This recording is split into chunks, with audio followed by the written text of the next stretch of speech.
अब राज्य की सभी इंजीनियरिंग और पॉलिटेक्निक में कंप्यूटर साइंस की पढ़ाई होगी। विज्ञान एवं प्रौद्योगिकी विभाग ने साल नए सत्र से इस व्यवस्था को लागू करने का निर्णय लिया है। इसके लिए राज्य के सभी इंजीनियरिंग और पॉलिटेक्निक में जरूरत के अनुसार सीटों की संख्या को बढ़ाई गई है, जिसका लाभ राज्य के छात्रों को होगा।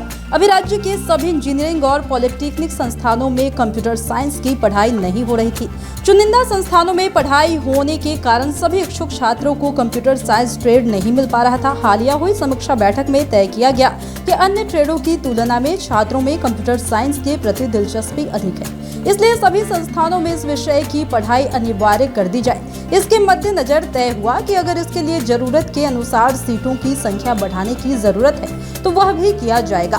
कंप्यूटर साइंस के अलावा कुछ एक संस्थानों में मेकाट्रॉनिक्स की भी पढ़ाई होगी। बता दें कि इसी रणनीति के तहत अब तक जिन इंजीनियरिंग और पॉलिटेक्निक संस्थानों में मात्र 300 सीटें थी, उसे बढ़ाकर 360 कर दिया गया है। इस तरह से कंप्यूटर साइंस के लिए सभी संस्थानों में 60-60 सीट को आरक्षित किए गए हैं। सरकार के इस निर्णय से राज्य के सभी 38 इंजीनियरिंग कॉलेजों में 3000 सीटों की संख्या बढ़ने के बाद से 13,805 सीट हो गई है, जबकि राज्य के 46 पॉलिटेक्निक संस्थानों में 3000 सीटों की संख्या बढ़ते ही 16,245 हो गई है।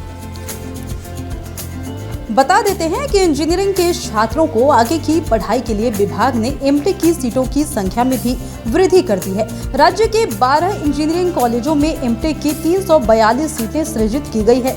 इससे पढ़ाई करने वाले छात्र या पूर्व के वर्षों में पढ़ाई कर चुके इंजीनियरिंग के छात्र एमटेक में नामांकन ले सकेंगे।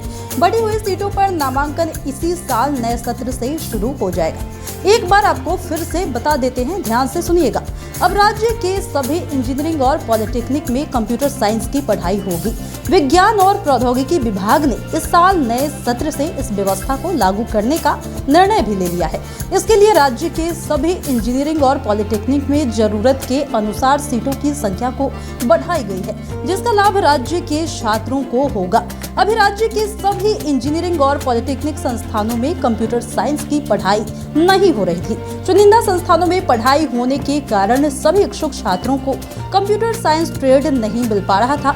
हालिया हुई समीक्षा बैठक में तय किया गया है कि अन्य ट्रेडों की तुलना में छात्रों में कंप्यूटर साइंस के प्रति दिलचस्पी अधिक है, इसलिए सभी संस्थानों में इस विषय की पढ़ाई को अनिवार्य कर दिया गया है। इसके लिए बात भी की गई है। इसके मद्देनजर यह तय हुआ कि अगर इसके लिए जरूरत के अनुसार सीटों की संख्या को बढ़ाने की जरूरत है तो वह भी किया जाएगा। कंप्यूटर साइंस के अलावा कुछ एक संस्थानों में मेकाट्रॉनिक्स की भी पढ़ाई होगी। इसी रणनीति के तहत अब तक जिन इंजीनियरिंग और पॉलिटेक्निक संस्थानों में मात्र 300 सीटें थी, उसे बढ़ाकर 360 कर दिया गया। इस तरह से कंप्यूटर साइंस के लिए सभी संस्थानों में 60-60 सीट को आरक्षित किया गया है। सरकार के इस निर्णय से राज्य के सभी 38 इंजीनियरिंग कॉलेज में 3000 सीटों की संख्या बढ़ने के बाद 13,805 सीटें हो गई है, जबकि राज्य के 46 पॉलिटेक्निक संस्थानों में 3000 सीटों की संख्या बढ़ते ही 16,245 हो गई है। अगर बात एक बार कर लेते हैं एमटेक की, तो बता दें कि इंजीनियरिंग के छात्रों को आगे की पढ़ाई के लिए विभाग ने एमटेक की सीटों की संख्या में भी वृद्धि कर दी है। राज्य के 12 इंजीनियरिंग कॉलेजों में एमटेक की 342 सीटों को सृजित किया गया है। इससे पढ़ाई करने वाले छात्र या पहले के वर्षों में पढ़ाई कर चुके इंजीनियरिंग के छात्र एमटेक में नामांकन ले सकेंगे। बढ़ी हुई सीटों पर नामांकन इसी साल नए सत्र से शुरू हो जाएगा।